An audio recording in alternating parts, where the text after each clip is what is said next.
Saya ingin orientasi seluruh kebijakan-kebijakan yang ada di PSI itu adalah untuk negara, untuk rakyat, untuk bangsa, bukan untuk kelompok dan untuk pribadi-pribadi.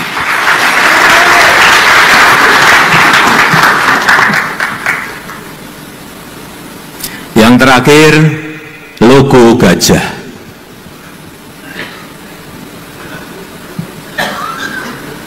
Logo gajah. Gajah ini adalah lambang ilmu pengetahuan.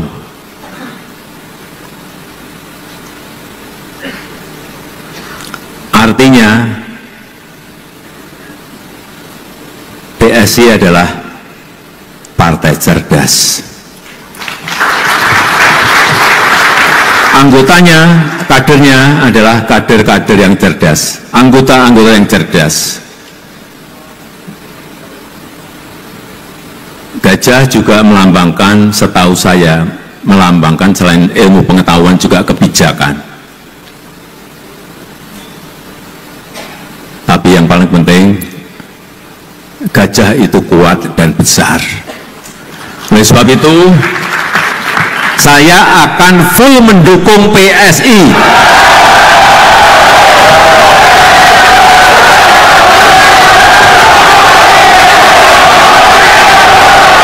Jokowi, Jokowi, Jokowi, Jokowi, Jokowi, Jokowi, Jokowi.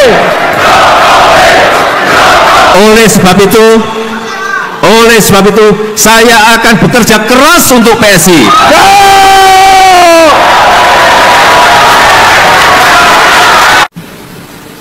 Saya ingin orientasi seluruh kebijakan-kebijakan yang ada di PSI itu. Mana solidaritasmu?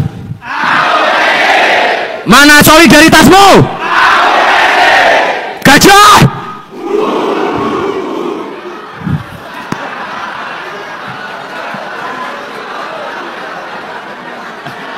Oh, lupa kayaknya.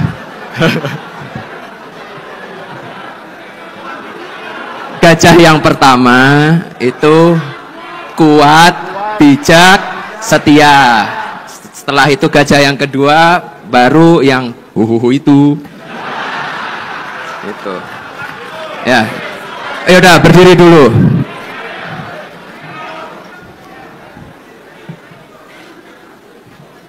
Mana solidaritasmu? Mana solidaritasmu? Gajah! Gajah!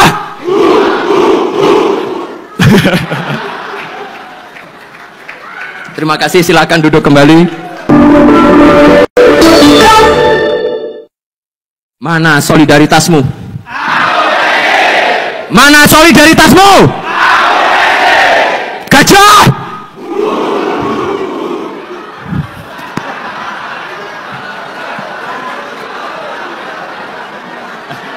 Oh, lupa kayaknya. Gajah yang pertama itu kuat, bijak, setia. Setelah itu gajah yang kedua baru yang itu. Itu. Ya. Ayo udah berdiri dulu.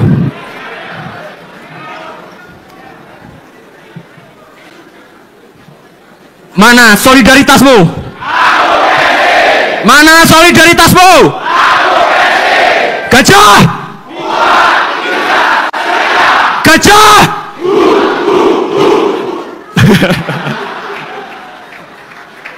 Terima kasih, silakan duduk kembali.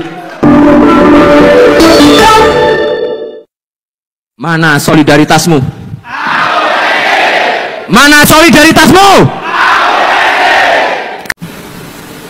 Saya ingin orientasi seluruh kebijakan-kebijakan yang ada di PSI itu adalah untuk negara, untuk rakyat, untuk bangsa, bukan untuk kelompok dan untuk pribadi-pribadi.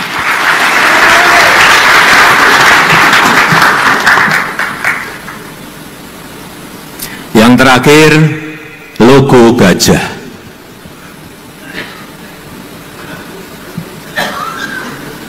Logo gajah. Gajah ini adalah lambang ilmu pengetahuan.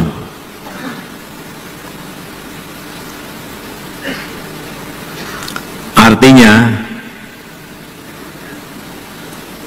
PSI adalah partai cerdas. Anggotanya, kadernya adalah kader-kader yang cerdas, anggota-anggota yang cerdas. Gajah juga melambangkan, setahu saya, melambangkan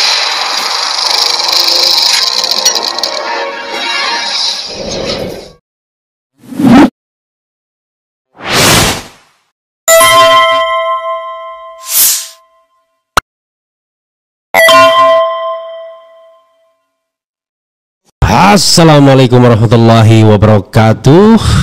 Sobat RH sekalian, jumpa lagi kita di channel yang keren ini, keren cadas.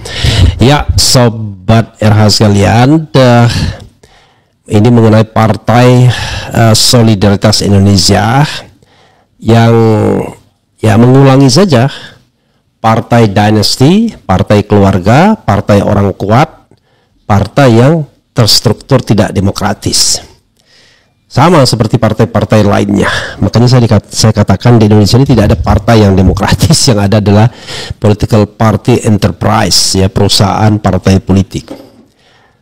Barangkali rodok-rodok agak mending cuma PKS saja, di mana kepemimpinan itu bergilir dari elit ke elit dan tidak pakai darah biru, ya.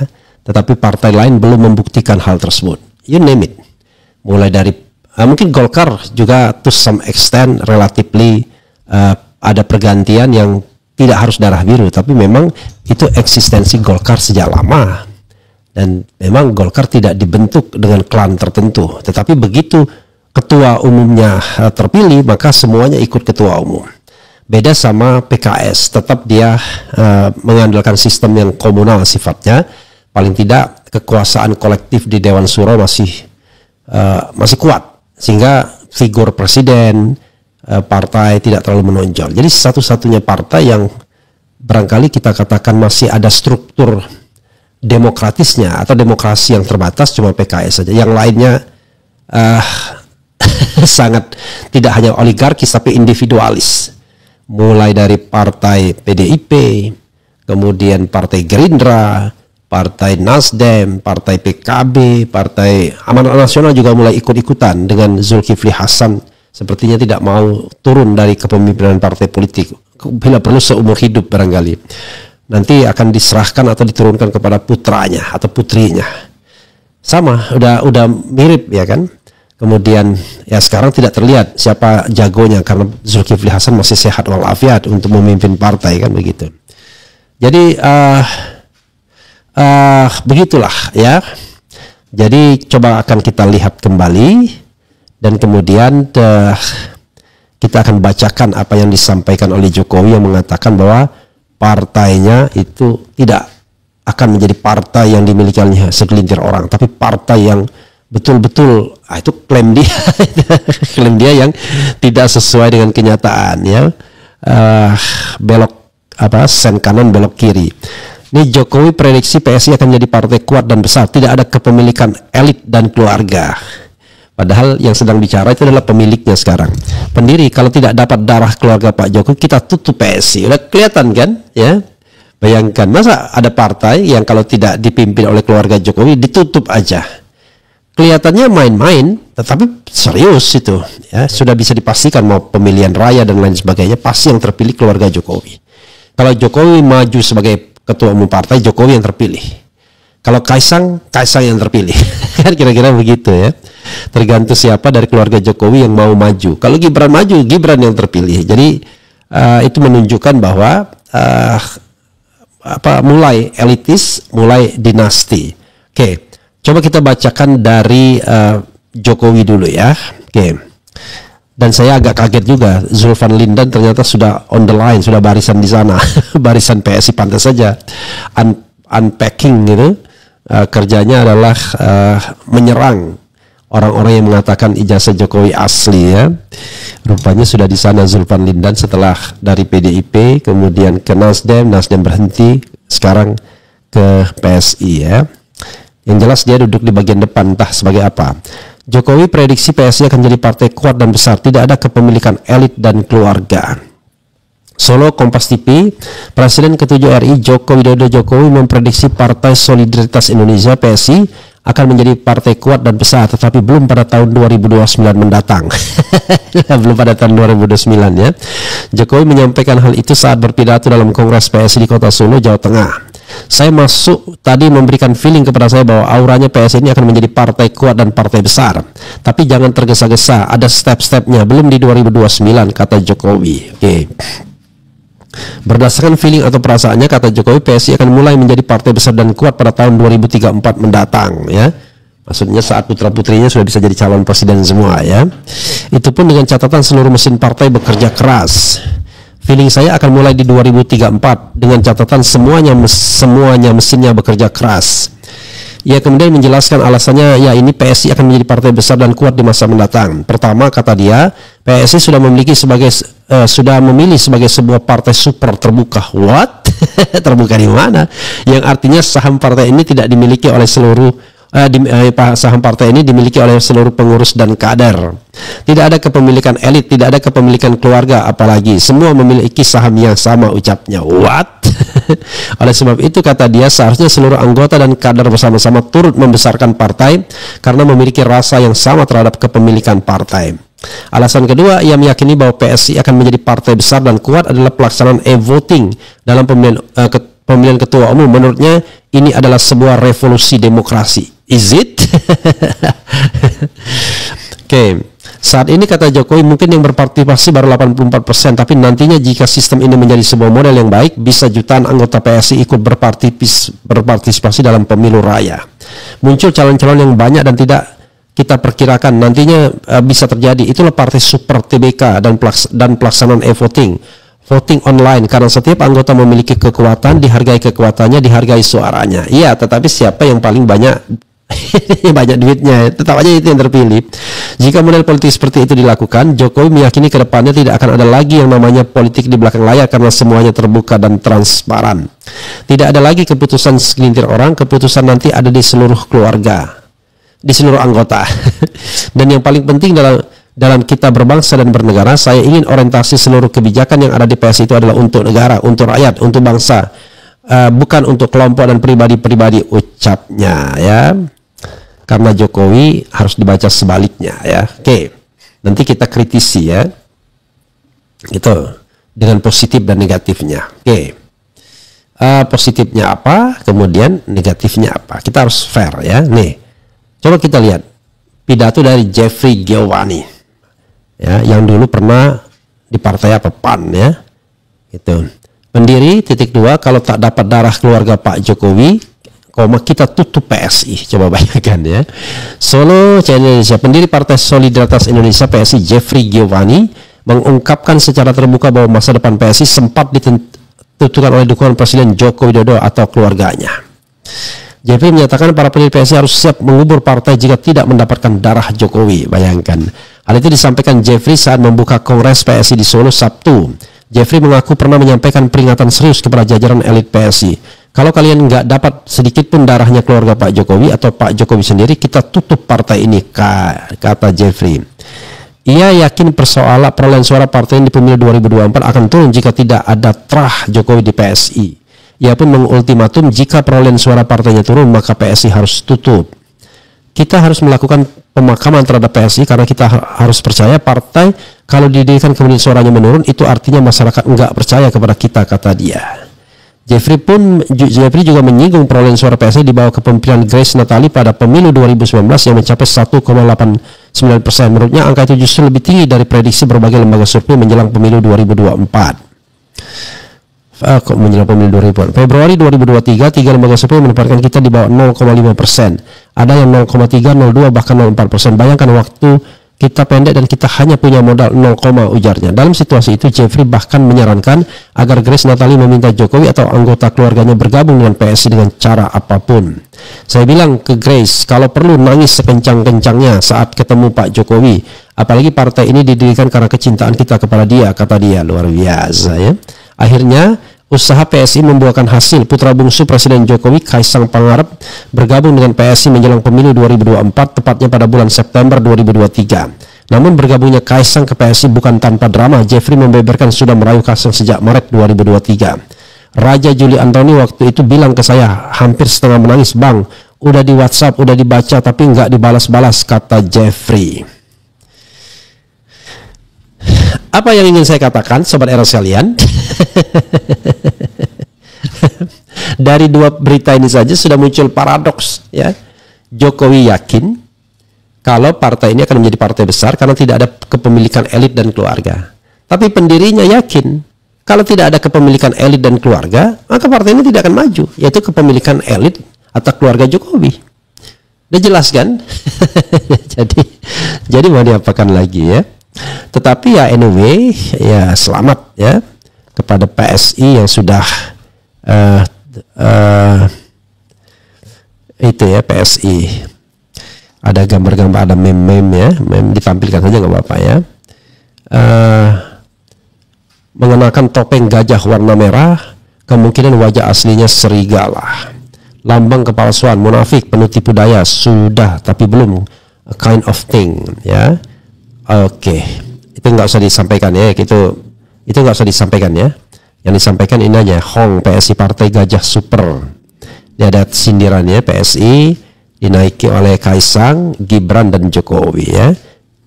Jelang Kongres PSI, bendera PSI dengan logo baru bertebaran di Surakarta. Sosok gajah yang dipilih jadi logo menarik karena jadi kendaraan para raja di Jawa dan Sunda zaman dahulu. Jadi saudara sekalian, siapa yang mengganti logonya ya? Tiba-tiba logo berganti begitu saja, apakah berdasarkan keputusan partai ataukah berdasarkan keputusan orang per orang? Jadi saya terus terang tidak yakin sampai hari ini bahwa ada partai di Indonesia yang demokratis, terbuka, apalagi mengatakan super terbuka, di mana pemilihannya itu bergantung. Kenapa voting raya ini bisa dilakukan? Ya karena yakin, pendirinya udah ngomong kalau nggak ada darah Jokowi, maka partai ini tutup aja. Jadi sudah pasti mau di voting sekalipun, yang ikut ke PSI itu kan karena ikut kepada ingin menikmati dalam tanda kutip gula-gulanya Jokowi, kan begitu. Makanya mereka berkumpul di sana karena sudah merasakan manisnya gula Jokowi. Grace Natali sekarang masih menjadi komisaris di Main ID, ya kan? Raja Juli masih menjadi menteri. Jadi walaupun partainya kecil, tidak lolos parliamentary threshold, tetapi punya perwakilan banyak menteri. Jokowi sendiri memiliki kekuasaan dan lain sebagainya. Jadi sahabat era sekalian, mau diapakan coba ya? Ade Armando nggak hadir ya kelihatannya ya. Yang jelas Cokro TV pendukung Jokowi dan lain sebagainya. Jadi infrastruktur PS ini adalah infrastruktur kekuasaan. Tapi coba bayangkan, dengan infrastruktur kekuasaan saja, itu PSI tidak lolos parliamentary threshold. Apalagi nanti infrastruktur kekuasaannya makin lemah, dan partai bersifat transaksional. Apa-apa duit, dan lain sebagainya. You can imagine kan? Oke. Tapi heran juga ya. Ada orang-orang yang kita anggap idealis, mau gabung juga. Apakah dulu, terus terang saja, ya, sobat era sekalian, saya pernah di awal-awal sekali itu diundang oleh PSI di CSIS untuk memberikan pengarahan. Ya waktu itu, dan saya cukup kenal juga dengan Grace Natali ya. Tetapi belakangan saya melihat, loh kok partai ini berubah menjadi partai yang pendukung kekuasaan. Saya tadi berharap PSI menjadi partai yang betul-betul partai yang melawan, partai yang oposisional dengan kekuasaan. Ternyata pada era pemerintahan Jokowi dia oposisional terhadap DPR. Tetapi apa yang dikatakan pemerintah benar, ya sudahlah ya. Kalau saya mengatakan partai tidak bisa kalau baru berdiri sudah menjadi bagian dari pemerintahan atau langsung dukung pemerintahan. Karena biasanya partai itu berdiri karena aspirasi untuk melawan kekuatan atau melawan rezim. Nah, dalam konteks ini Saya hanya ingatkan kepada Anies Baswedan ya dan Partai Gerakan Rakyat. Tolong jangan ulangi lagi membentuk partai hanya untuk kepentingan satu orang. Ya kan? Jadi harus ada step-stepnya. Kalau hanya untuk kepentingan satu orang akan bahaya. Begitu orang tersebut berlalu, partai itu menjadi partai yang bebas. Jadi lebih baik partai itu betul-betul menjadi partai yang rasional, logis ya. Memang selalu ada yang namanya partai itu ada namanya patron ya. Misalnya kalau Partai Gerakan Rakyat, misalnya kalau menjadi partai itu patronnya jelas Anies Baswedan. PSI patronnya PSI.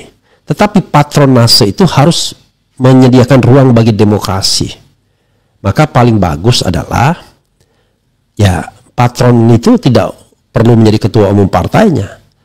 Patron itu ya cukup menjadi ketua dewan pembina misalnya dan lain sebagainya. Itu pun di dewan pembina tidak boleh hanya ada satu orang, harus ada majelis yang barangkali bisa memberikan pendapat lebih sejuk ya, lebih tidak punya kepentingan dan lain sebagainya. Ya mirip-mirip PKS bolehlah. Jadi ada ketua umumnya, eksekutif sehari-hari, tapi hal-hal strategis diambil oleh majelis atau dewan syuro. Beda dengan partai lain. Antara ketua umum sama ketua dewan pembina itu dirangkap menjadi satu, gimana caranya? Misalnya di Gerindra ketua umumnya Prabowo Subianto, tetapi ketua dewan pembinanya dia juga. Di Nasdem begitu juga. Di PDIP ya begitu juga ya. Jadi tidak ada sebuah sebuah badan di atas eksekutif. Nah, kalau PSI ya mending barangkali ketuanya Kaisang, lalu ketua dewan pembinanya Jokowi. Tetapi model seperti ini ya model Demokrat saja. Ada SBY sebagai ketua majelis tinggi, kemudian ada AHY putranya sebagai ketua umum. Jadi begitulah partai-partai kita. Jadi warning ya, kalau mau bikin partai, mohon partai tersebut menjadi partai yang demokratis, walaupun awalnya ada tokoh-tokoh yang menginspirasi partai tersebut seperti Gerakan Rakyat. Kalau jadi partai politik ya tentu tokoh pemersatu atau inspiratifnya adalah Anies Baswedan, tetapi sekali lagi Anies harus menyediakan ruang berdemokrasi di partai tersebut ya. Dia tidak usah menjadi misalnya eksekutif sehari-hari, cukup menjadi dewan pembina, menjadi orang yang dihormati, tetapi keputusan sehari-hari harusnya tetap di eksekutif partai ya. Oke, Sobat RH sekalian, coba kita lihat, kita bacakan komentar Sobat RH terkait dengan hal ini ya. Belum apa-apa, sudah paradoks ya, mengatakan tidak ini, tetapi ternyata jauh panggang dari api gitu. Ya, saudara sekalian, coba kita bacakan komentar Sobat RH sekalian.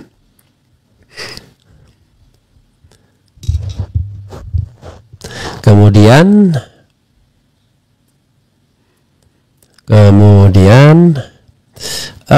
apalagi nih, saya tidak ingin mengatain ya. Logo ini lebih bagus begini ya. Ragu PSI bisa besar jika kader-kadernya masih jauh berperilaku nyinyir dan jilat menjilat. Logo berganti artinya PSI berganti pemilik atau pemegang sahamnya berganti. Partai terbuka kebalikannya partai penjilat. Kalau mau hidup di dunia harus bayar, kalau nggak bayar berarti ngutang. Jujur, gratis, bohong, gratis. Maksudnya apa ini ya? Jokowi kenapa ya nggak resmi masuk PSI, aneh juga, dan mengatakan dia akan bekerja buat PSI sebagai apa, ya kan? Masa ada orang lain yang bekerja? Nah, kelihatan kalau dia main dua kaki masih, tapi ya itu urusan dia lah dengan PSI karena dia masih ada projo, masih ada pro Jokowi dan lain sebagainya ya. Kalau PKI masih ada, mending PKI daripada PSI. Ya enggak juga begitulah ya, jangan terlalu berlebihan. Jangan mau ditipu dua kali. Introspeksi dirimu sendiri, lebih bijak sebelum mengkorek-korek dapur orang lain. Selamat 1, 2, 3 ya. Anda ini bagaimana sih? Ini bukan soal dapur bro. Kita bicara tentang sebuah entitas publik, ya kan? Nggak ada dapur-dapur. Saya nggak punya dapur, ya kan? Saya tidak tergabung di dalam partai apapun. Begitu kan ya, masih an independent person kan begitu, sehingga ini adalah komentar seorang pengamat. Nah, sebagai seorang pengamat, saya mengamati begitu. Masa kebebasan berpendapat Anda mau pasung begitu ya? Kemudian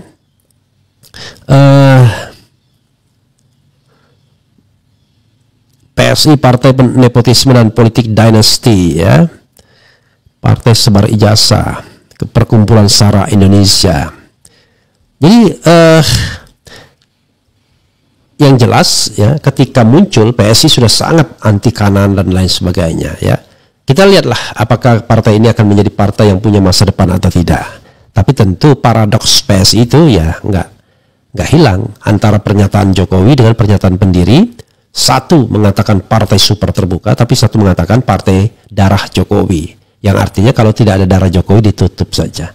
Begitu saudara sekalian. Wassalamualaikum warahmatullahi wabarakatuh. Keren, jelas. Ciao.